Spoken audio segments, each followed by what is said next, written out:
اعوذ باللہ من الشیطان اللعین الرجیم بسم اللہ الرحمن الرحیم الحمدللہ رب العالمین والصلاة والسلام علی اشرف الانبیاء والمرسلین وعلی آلہ الطیبین الطاہرین المعصومین المظلومین المنتجبین المنتخبین ولعنت اللہ علی اعدائہم اجمعین. اما بعد ناظرین، آج کا جو موضوع ہے وہ ہے تشہد میں ولایت مولا کائنات کی گواہی، شہادت ثالثہ. اس موضوع کو بلا وجہ بہت سے افراد اختلافی بنانے کی کوشش کرتے ہیں، حالانکہ سوچنے کی بات یہ ہے کہ کیا ولایت کے بغیر کسی نبی کو نبوت ملی؟ نہیں. کیا کسی رسول کو رسالت ملی؟ نہیں. بلکہ آخری رسول سے اللہ نے غدیر میں کہہ دیا اگر یہ نہ پہنچایا تو کچھ نہ پہنچایا. تو پھر ولایت بہت اہم ہے، اور ولایت سے گمراہ کرنے والا ابلیس ہے. یہ میں نہیں کہہ رہا ہوں، بلکہ اللہ قرآن میں سورہ اعراف کی آیت نمبر 16 میں اعلان کر رہا ہے کہ ہوشیار رہنا. ابلیس نے کیا کہا ہے؟ قال فبما اغویتنی لاقعدن لهم صراطک المستقیم. ابلیس نے کہا کہ میں آدم کی اولاد کو گمراہ کرنے کے لیے صراط مستقیم پر بیٹھوں گا. امام نے اس کی تفسیر بیان کی جو تفسیر عیاشی میں موجود ہے. 320 ہجری میں اس کے لکھنے والے مصنف کا انتقال ہو چکا تھا، یعنی یہ غیبت صغریٰ کی تفسیر ہے. اس میں امام جعفر صادق علیہ السلام سے روایت ملتی ہے ابو بصیر کے ذریعے کہ آپ نے ارشاد فرمایا ابلیس جس صراط مستقیم پر بیٹھے گا فہو علی علیہ السلام، یعنی ابلیس مولا علی کی ولایت سے گمراہ کرے گا. اب آئیے ذرا دیکھیں کہ ولایت جسے اللہ نے ابتدا سے لے کر انتہا تک اہم قرار دیا، چاند، سورج، زمین، آسمان، عرش، لوح، قلم، کرسی، جبین اسرافیل، جبریل کا پر ہو یا جنت کا در ہو، سب جگہ 3 گواہیاں ہیں. تو پھر کچھ لوگ تیسری گواہی کی مخالفت کیوں کر رہے ہیں؟ دیکھیے بشیر صاحب کیا کہہ رہے ہیں. میرا فتویٰ، علماء کے تمام علماء نجف کا فتویٰ، بلکہ اکثر علماء جو مشہور علماء نجف کن کے بھی ہیں، ان کا فتویٰ یہ ہے کہ جو اس کو پڑھے گا اس کو نماز دوبارہ پڑھنی پڑے گی، اور جو پڑھتا ہے اس کے پیچھے نماز نہ پڑ گیا. دیکھا آپ نے انہوں نے کیا کیا کہ اگر آپ نے ولایت کی گواہی دی تو آپ کو نماز دوبارہ پڑھنی پڑے گی. آپ ذرا غور کریں، کائنات کے سب سے عظیم رسول سے اللہ یہ کہہ رہا ہے کہ اگر آپ نے غدیر خم میں اعلان ولایت نہیں کیا تو آپ نے رسالت کا کوئی کام نہیں کیا اور دین ناقص رہے گا، مکمل نہیں ہوگا. ذرا آپ سوچیں کیا رسول نے نماز نہیں پہنچائی تھی؟ اس کا مطلب ہے کہ ولایت کے ذریعے پورا دین مکمل ہوتا ہے. اب نماز دین میں ہے یا دین کے باہر ہے؟ نماز کا جز ہے تشہد کہ نماز کے باہر ہے؟ کمال کی بات ہے کہ پورا دین بغیر ولایت کے مکمل نہیں ہو سکتا، لیکن دین کا جز نماز اور نماز کا جز تشہد اگر اس پہ پڑھ لیا تو باطل ہو جائے گا. یہ کون سی عقل ہے؟ یہ کون سا دین ہے؟ یہ کیا پیش کر رہے ہیں؟ بغیر ولایت کے جو دین ہے وہ صرف اس شخص کا دین ہے جس نے تاریخ میں بسم اللہ نکالا تھا نماز سے. معاویہ ابن ابو سفیان، اس نے مدینہ میں جب نماز پڑھائی تو بغیر بسم اللہ کے پڑھائی. ابن عباس نے آبجیکٹ کیا اور دیگر لوگوں نے آبجیکٹ کیا، تو اس نے کہا کہ میں علی کو نہیں مانتا جب مجھے معلوم ہے کہ جو کچھ پورے قرآن میں ہے وہ سورہ حمد میں ہے، جو سورہ حمد میں ہے وہ بسم اللہ میں ہے، اور بسم اللہ کے نقطہ با مولا علی ہیں. لہٰذا چونکہ میں ان کو نہیں مانتا اس لیے میں ان کی ولایت کی وجہ سے اس بسم اللہ کو نہیں پڑھوں گا. وہی کام تو یہ ہو رہا ہے. نماز سے ولایت کو نکالنا یا یہ کہنا کہ نماز میں اگر ولایت کی گواہی دی تو دین باطل ہوگا، اس کے سوا اور کیا ہے؟ اور آپ کہہ رہے ہیں کہ قوم کے تمام علماء کا یہی نظریہ ہے؟ قطعاً غلط. سید مظہر علی شیرازی قم میں رہتے ہیں، فقیہ اہل بیت ہیں، انہوں نے پورا بیان دیا ہے. آپ ان کا بیان ابھی دیکھیے کہ انہوں نے کیا کہا ہے. سب سے پہلا نقطہ انہوں نے اپنے بیان میں یہ کہا ہے کہ اللہ سبحانہ و تعالیٰ کے نزدیک مولا کائنات علیہ الصلوۃ والسلام کی ولایت کوئی عام شے نہیں ہے، بلکہ اللہ مولا کائنات کو صراط مستقیم کہتا ہے. اور ہم نماز میں کہہ رہے ہیں اہدنا الصراط المستقیم، پھر تشہد میں اس کی مخالفت کر رہے ہیں. یہ ایک فقیہ اہل بیت کہہ رہا ہے. دوسری بات جو انہوں نے کہی، ذکر علی عبادہ، علی کا ذکر عبادت ہے، اللہ کو پسند ہے. اگر اس کے پڑھنے سے نماز میں خلل پڑتا ہے یا نماز دوبارہ پڑھنی پڑے گی تو اس کا مطلب اللہ کو نہیں پسند ہے. تو انہوں نے کہا یہ ہو ہی نہیں سکتا. اللہ کے ذکر میں کوئی اللہ کے قول میں رسول کے قول میں تضاد نہیں ہے. الگ الگ باتیں یہ نہیں کرتے، بلکہ اگر ذکر علی عبادت ہے تو پھر عبادت اس سے باطل نہیں ہو سکتی. لہٰذا اس کو سمجھنا چاہیے. اور سب سے بڑی بات جو مظہر علی شیرازی صاحب نے کہی وہ یہ کہ تمام ملائکہ جو زمین کے ذرات اور عرش پہ چمکنے والے ستاروں سے زیادہ تعداد میں ہیں، وہ تمام ملائکہ تقرب حاصل کرتے ہیں ولایت مولائے کائنات کے ذریعے. یہ ایک فقیہ اہل بیت کہہ رہا ہے. دیکھیے صراط مستقیم تو علی ہے، ادھر خدا سے کہتا ہے صراط مستقیم پر چلا، ادھر کہتا ہے اس کے نام سے نماز باطل ہو جاتی ہے. پیغمبر فرماتے ہیں ذکر علی عبادہ،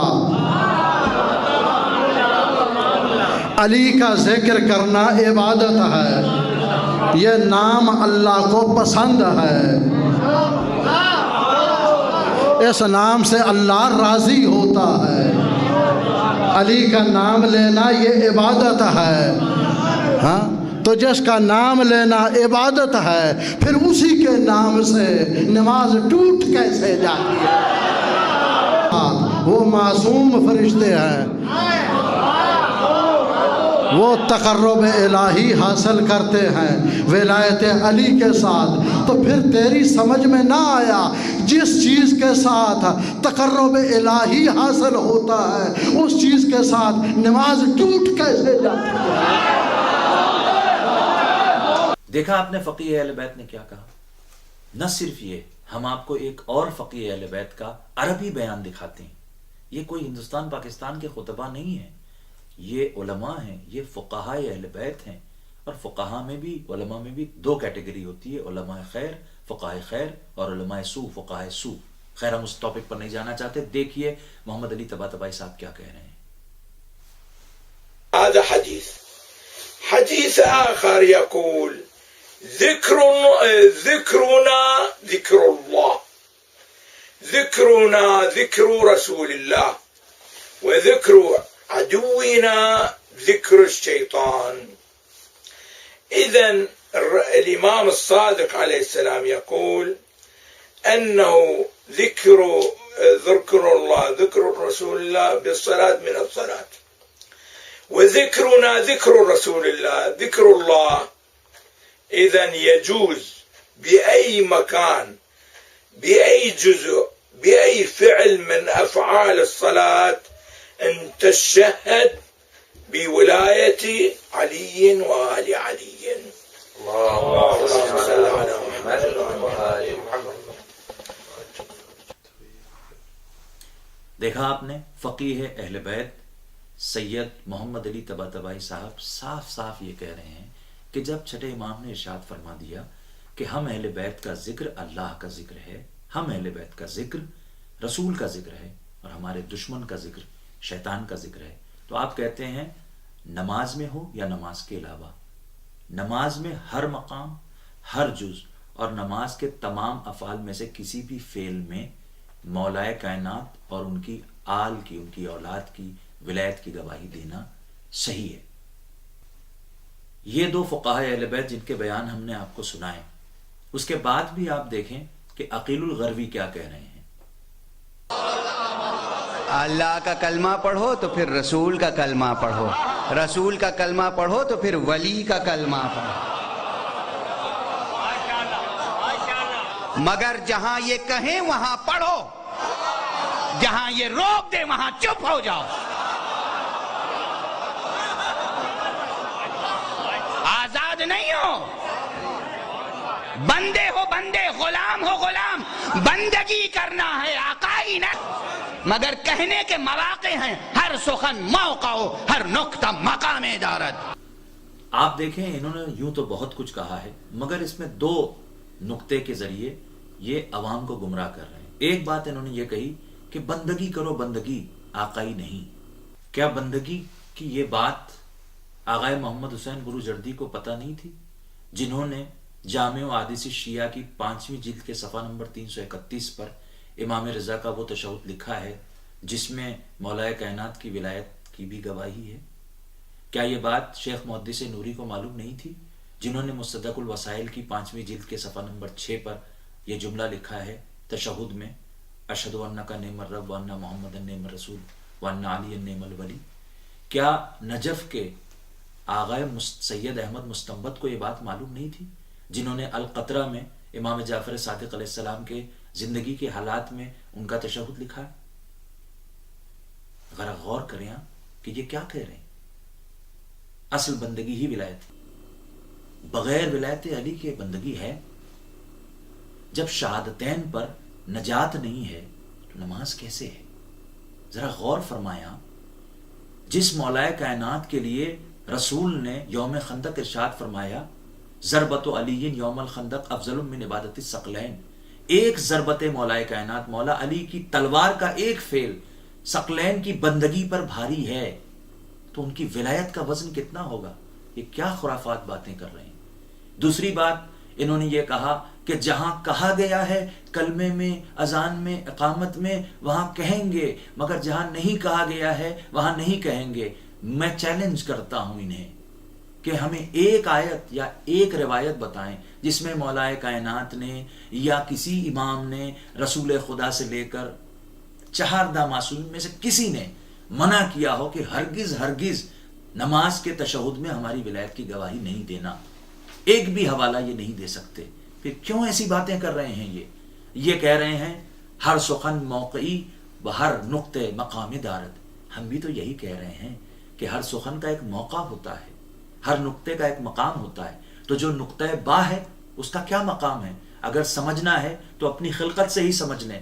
اللہ اسی سورہ اعراف میں، جس کا میں نے پہلے ذکر کیا تھا، اس کی 172ویں آیت میں ارشاد فرما رہا ہے، چیپٹر 7 ورس 172، بسم اللہ الرحمن الرحیم، وَإِذْ أَخَذَ رَبُّكَ مِن بَنِي آدَمَ مِن ظُهُورِهِمْ ذُرِّيَّتَهُمْ وَأَشْهَدَهُمْ عَلَىٰ أَنفُسِهِمْ أَلَسْتُ بِرَبِّكُمْ قَالُوا بَلَىٰ شَهِدْنَا، کہ جب اللہ نے بنی آدم کو ان کی پشت سے نکالا، بنی آدم کی ذریت کو ان کی پشت سے نکالا اور ان سے کہا کہ تم اپنے نفسوں پر گواہ رہو، کیا میں تمہارا رب نہیں ہوں؟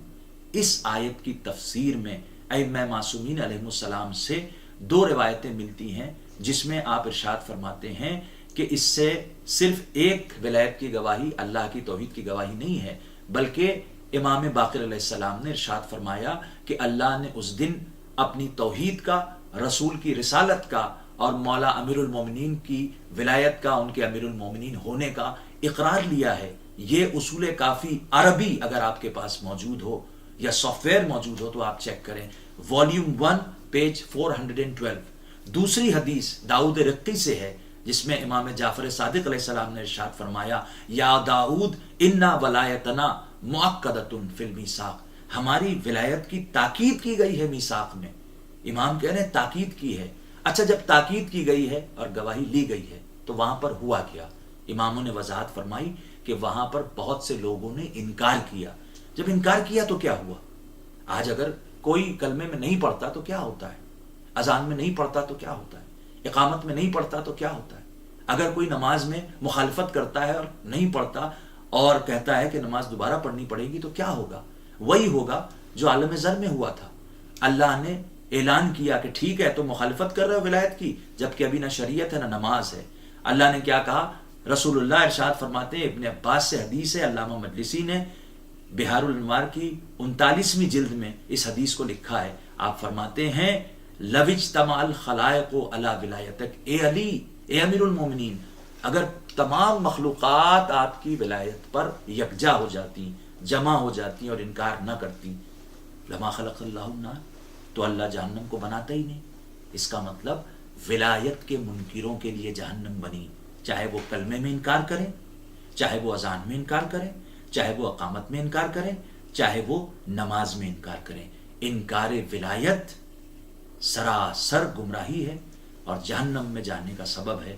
ہم خدا سے یہی دعا کرتے ہیں کہ خداوند عالم تمام شیعوں کو مولا کائنات کی ولایت پر ثابت قدم رہنے کی توفیق دے۔ اور ہماری تمام نسلوں کو ولایت کی راہ پر چلنے کی توفیق عنایت فرمائے. وآخر دعوانا ان الحمدللہ رب